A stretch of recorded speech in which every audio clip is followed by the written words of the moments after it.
Listen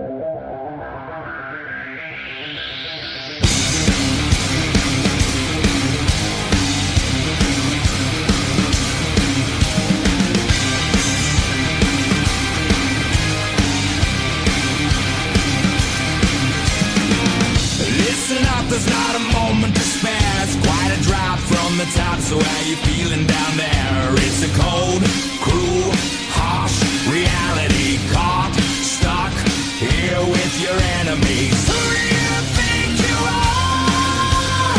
Tearing us all apart. Where did you think you could go? 'Cause everyone already knows it's 20 to 1. Yeah, so you better run. You got the world on its knees. You're taking all that you please. You want more, but you get nothing from me. You like the burden we bear. You love the hate that we share. You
is cooking.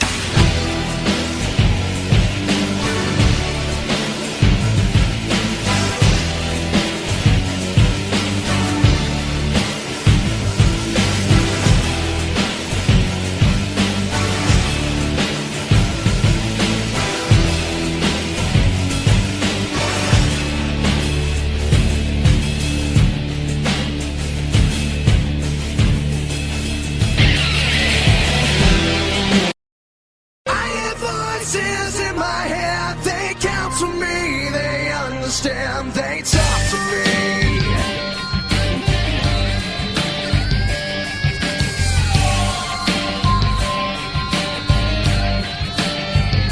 You got your rules and your religion, all designed to keep you safe. But when rules start getting broken, you start questioning your faith. I have a voice that is my savior, hates to love and loves to hate. I have. Hello ladies and gentlemen, and welcome to a 2-in-1 reaction show for the WWE Wrestling Talk Show with Lisa Rock Jones and Sean Randy Smith. this is a 2-in-1 show reviewing NXT Takeover Toronto and Survivor Series. That's right, 2-in-1. But first, we're going to start with NXT Takeover Toronto, which came actually from the Air Canada Centre in Toronto, Ontario, Canada, hence the name NXT Takeover Toronto. Yes. So, our first match of the evening was Mr. Glorious Bobby Roode taking on Ty Dillinger. Now, this match, no pun intended, was glorious. Indeed it was, because after a grueling match, Bobby Roode emerged victorious. Yes, his victory was very glorious indeed. Or so he says. It was an okay match, to be honest. Nice even match to get the pay-per-view underway. Next we moved on to the final of the Dusty Rhodes Tag Team Classic, featuring the Authors of Pain of the Shield 2.0 taking on TM61 with Paul Ellering suspended above the ring inside a cage. Okay, is this referencing anything? No idea, but after a relatively short match, with a couple of brutal spots thrown in, the winners of the match and the ultimate winners of the Dusty Rhodes Tag Team Classic were the Authors of Pain. not surprising. Next week we moved on to the 2 out of 3 falls match for the NXT Tag Team Championships, featuring the NXT Tag Team Champions Revival in Dash Wilder and Scott Dawson, taking on DIY, and no, we do not mean do it yourself, in Johnny Gargano and Thomas Chip Upperman. Now this match was, let's say, as a 2 out of 3 falls match go, pretty good. And his tag team matches go pretty good as well. The first fall of the match went to Revival. So they went 1-0 up. Then, after a while, TIY managed to square it up at 1-1, going into the third and final fall of the match. But who got the winning fall? In the ending of the match, which had both superstars of each team in a submission hold, and the other superstars tapping out, the winners of the match and new NXT Tag Team Champions a DIY. An upset victory, I would say, and an upset title win. Upset title win, not so much. I mean, the Rivals have been tag team champions for a while. But we'll get on to a match that we thought was rather good. Yes, Asuka would defend the NXT Women's Championship against the returning Mickie James, Who has not stepped in a ring since 2010. Wow, a long time ago. And how did she get on in her return match? Well, unfortunately, she was unable to capture the NXT Women's Championship. Unfortunately not. It is still with Asuka. And finally, we moved on to the main event of the program, when Shinsuke Nakamura defended the NXT Championship for the first time since winning the championship at NXT Takeover Brooklyn 2 against the man he defeated to win the championship, Samoa Joe. Now, as matches go, this one was a brutal one. Brutal is what these two do best, the King of Strong style against the Samoan submission machine. But in the end, only one superstar prevailed with the NXT Championship. Following a blockbuster, the winner of the match and new NXT champion, to everyone's surprise I think, was Samoa Joe. Samoa Joe made history as well that night. He is the first two-time NXT champion. Yes, which now leaves the NXT Women's Championship as the only championship in NXT which has not been held twice by one person. And that is how NXT Takeover Toronto ended. Next, we fast forward 24 hours from NXT Takeover Toronto to Survivor Series, which also took place in the Air Canada Centre in Toronto, Canada. Yes. Our first match was a couple of kick-off matches that we didn't really see coming. The first was a 6-man tag team cruiserweight match with TJ Perkins, former cruiserweight champion, Rich Swann, and Noam Dar taking on Drew Gulak, Tony Nese, and Ali Daivari.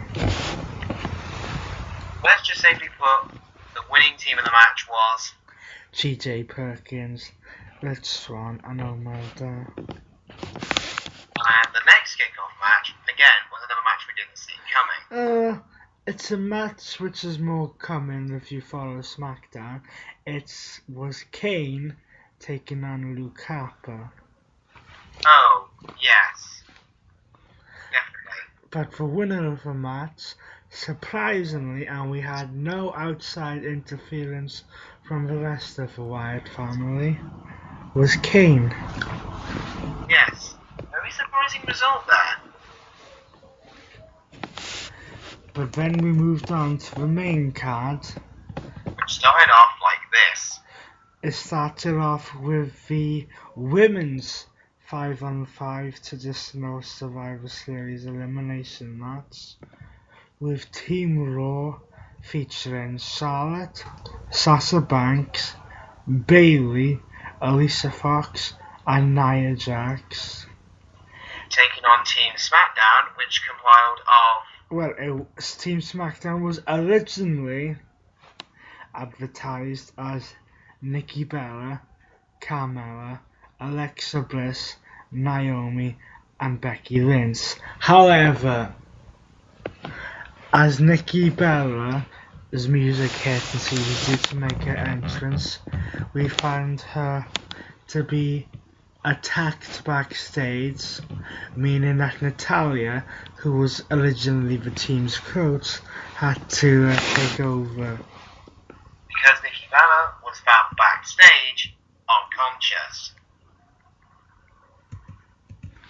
But now let's take you through the order of elimination. The first elimination was Came from Team Raw to Team SmackDown when Carmella was eliminated after a scissors kick from Alicia Fox.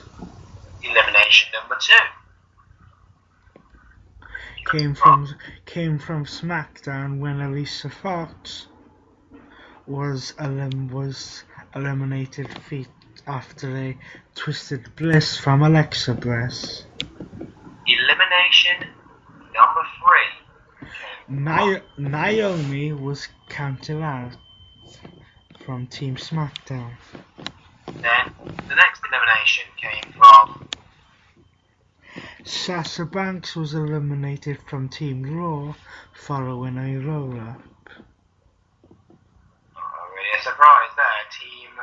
Which team was the next elimination to go?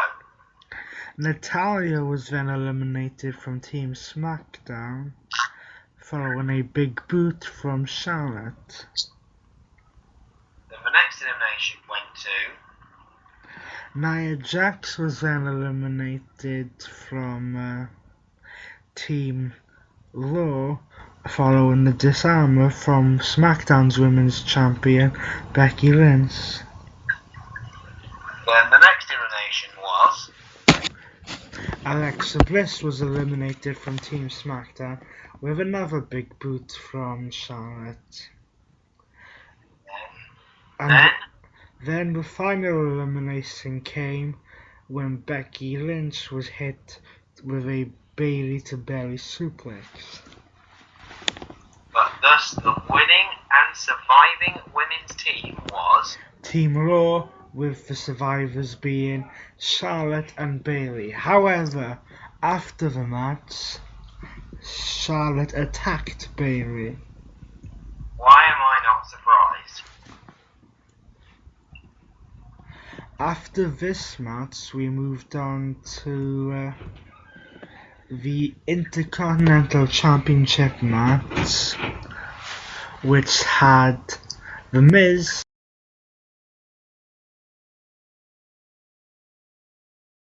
around the 900th episode of SmackDown, defending the championship against Sami Zayn, who, if won, would take the championship to Monday Night Raw. After a very grueling match, eventual winner and After the match ended in a weird way, because Sami Zayn had The Miz in the figure 4 red lock, but Maurice, who always seems to be the difference maker, rings the bell.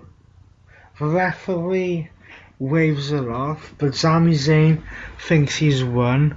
The distraction is enough for The Miz to hit the Skull Crescent finale, and thus retaining the Intercontinental Championship and keeping it on SmackDown. Pity, really. I really wanted to see SmackDown, the Intercontinental title on Monday Night Raw, but unfortunately that didn't happen. Next, we moved on to the 10-on-10 Survivor Series tag team match with the tag teams of Raw and SmackDown. I like this. This featured of the Team Raw tag teams of the tag team champions, The New Day, Sheamus and Cesaro, Enzo Amore and Big Cass, The Shining Stars, and Luke Gallows and Carl Anderson. And on the SmackDown side, there was The tag team champions of Heath Slater and Rhino, the Hype Bros in Zack Ryder and Mojo Rawley, American Alpha in Jason Jordan and Chad Gable, and Breezango and Tyler Breeze and Fandango, along with the Usos, Jimmy and Jay. But who was the first tag team to be eliminated? The first tag team to be eliminated after 41 seconds Was Breezango, after I believe it was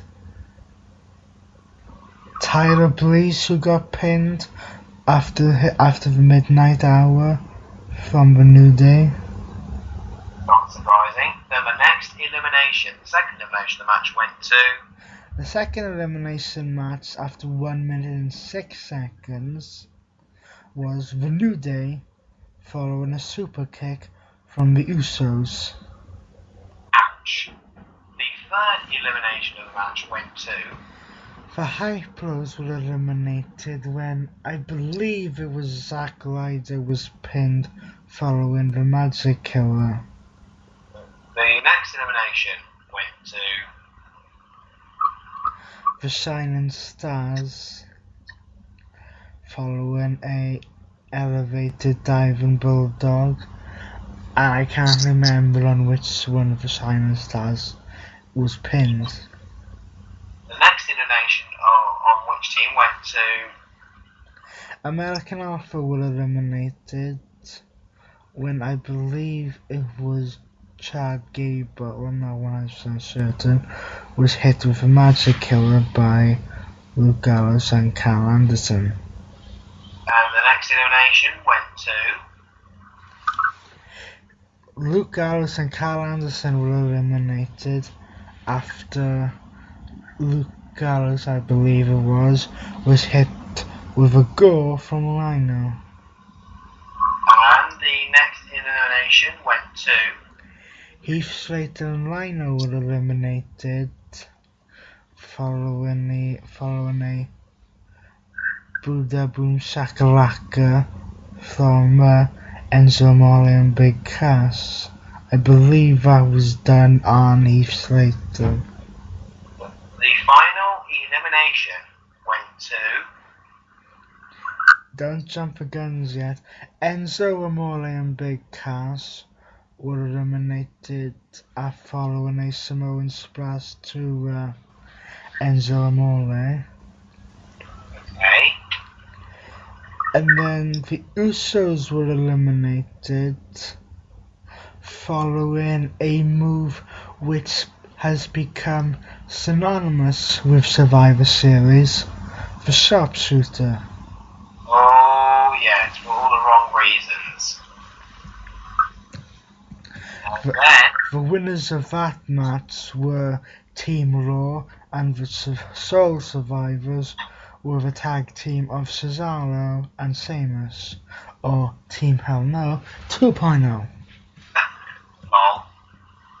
And the next match of Survivor Series 2016 was The match for the Cruiserweight Championship, when V. Brian Kendrick would take on Kalisto, with the stipulation that if Kalisto won, the entire Cruiserweight division would be moved over to SmackDown. ooh.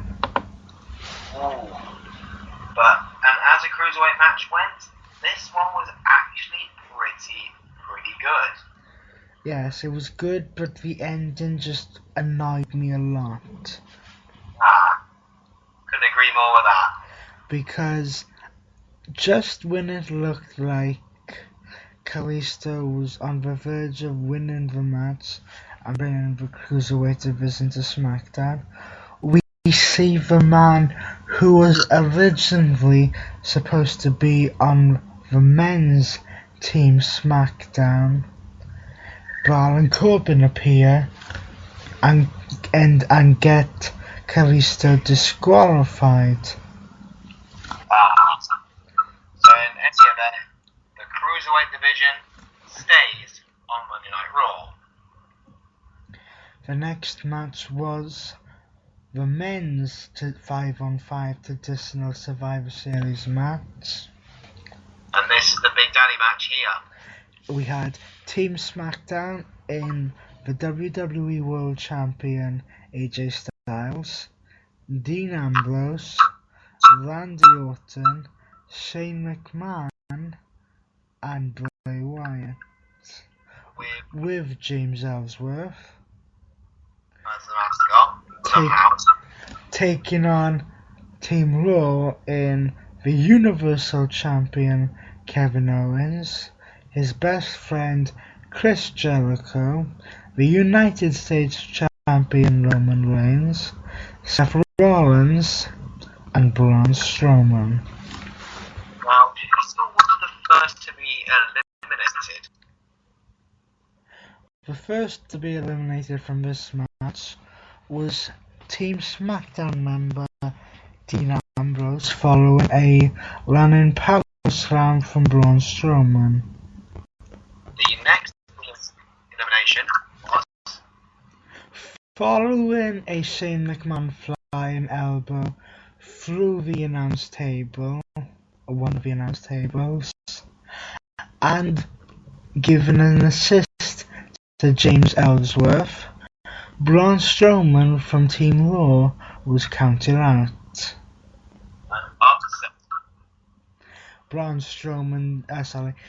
James Ellsworth did, let's just say, pay for his assist.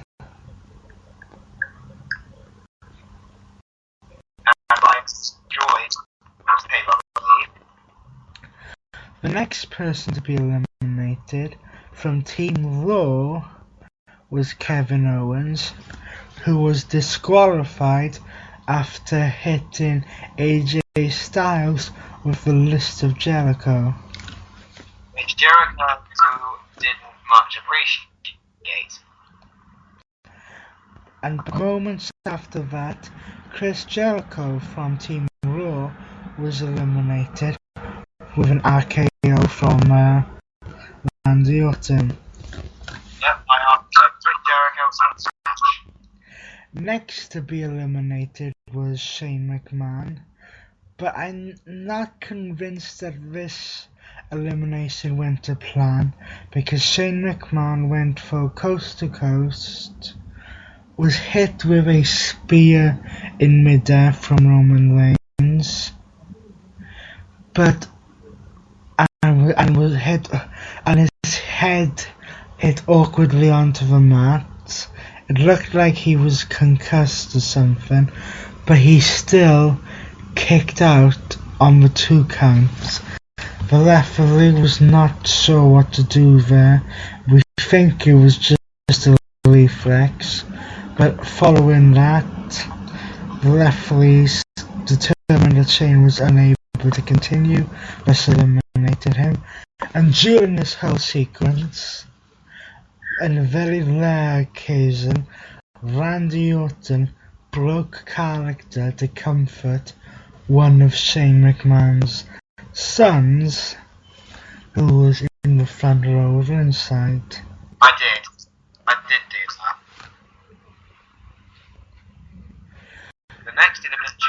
The next elimination was Team SmackDown member AJ Styles, who was eliminated following a triple powerbomb from former Shield members Seth Rollins and Roman Reigns, who 4 years after their original debut at Survivor Series reunited for this moment. And thus from SmackDown another team member. The next elimination was Seth Rollins, who was eliminated out of nowhere from Randy Orton. Yep, again from me. That left Roman Reigns against 2 members of Team SmackDown. And as well. And let's just say that Randy Orton took the bullet for Bray Wyatt, allowing Bray Wyatt to hit the Sister Abigail on Roman Reigns and picking up the 1-2-3, making the winners of this match Bray Wyatt and Randy Orton and Team SmackDown. Let's just say, let's take a bullet for the team.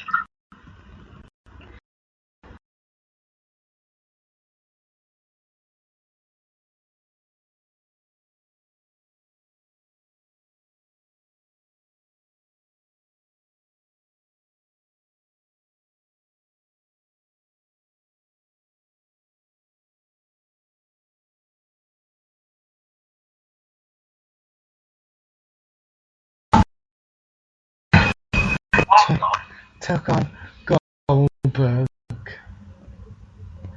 Let's just what do we say about this match? What is there to say about this match other than 1 minute and 25 seconds? That is all spoke for Yes. Brock Lesnar to beat Goldberg to beat Brock Lesnar. What are you talking? That's how long it took for Brock Lesnar to beat him after basically dominating the WWE for the past 2 to 3 years, ever since defeating The Undertaker at WrestleMania.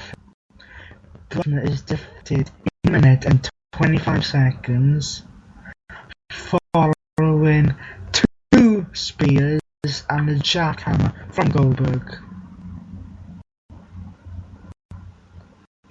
It's that.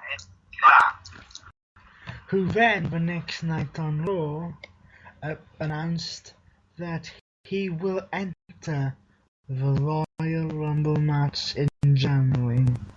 Oh. That.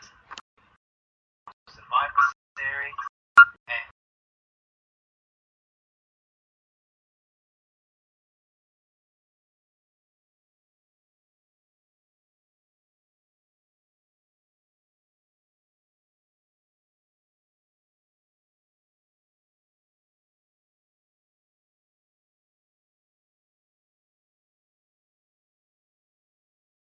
You can join us next week